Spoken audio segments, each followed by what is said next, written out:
Today I've been tasked with cooking something out of this book, A World of Food in Canada.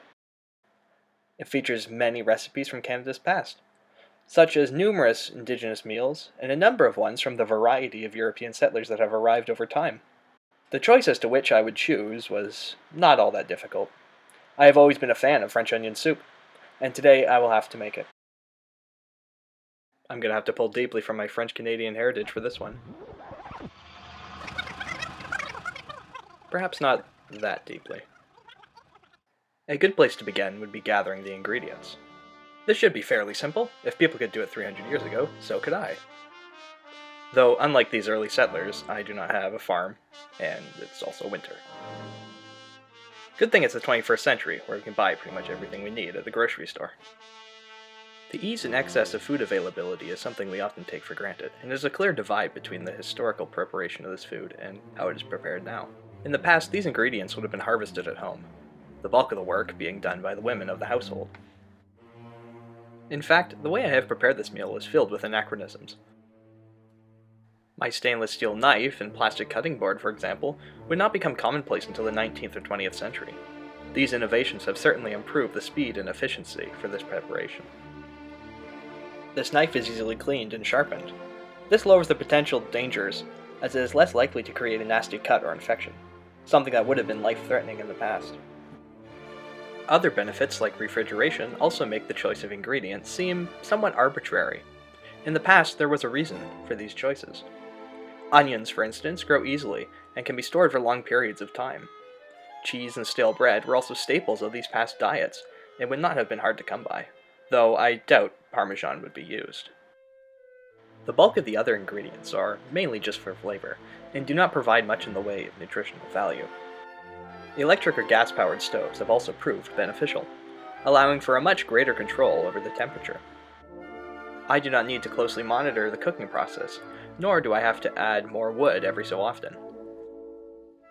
I am free to do other tasks while things fry or simmer, a benefit few people in the 17th century had. Being able to electrically heat water, and also modern plumbing and soaps in general, have allowed for a much higher quality of sanitation, something that has definitely been beneficial. This recipe also includes optional ingredients such as bouillon cubes, and while I'd like to try to make this somewhat accurate, flavor will take precedence.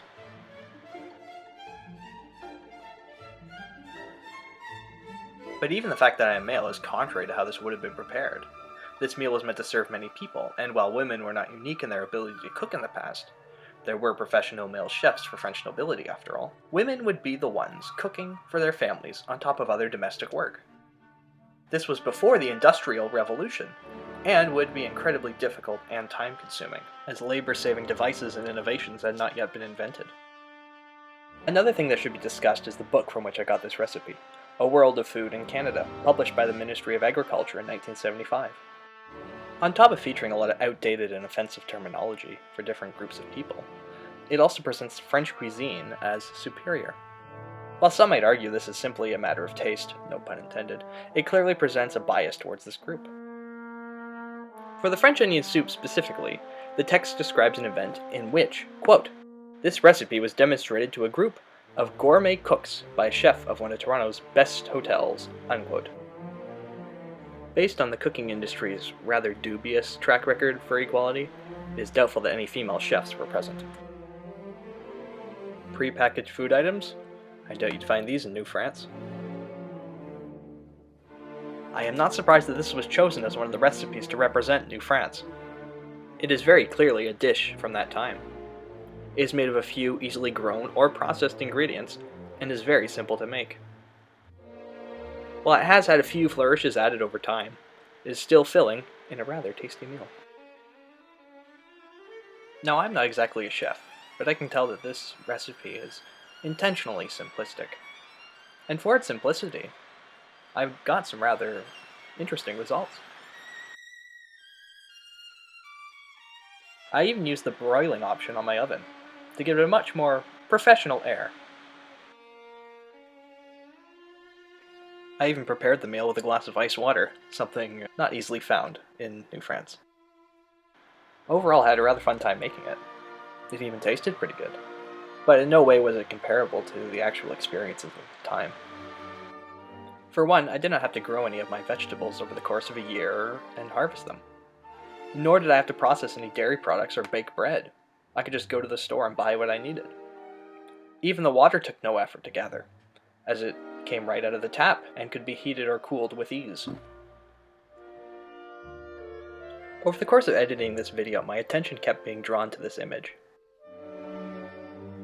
It is a photograph of my great-great-great-grandparents and one of their daughters and granddaughters. It was taken in the late 19th or early 20th century.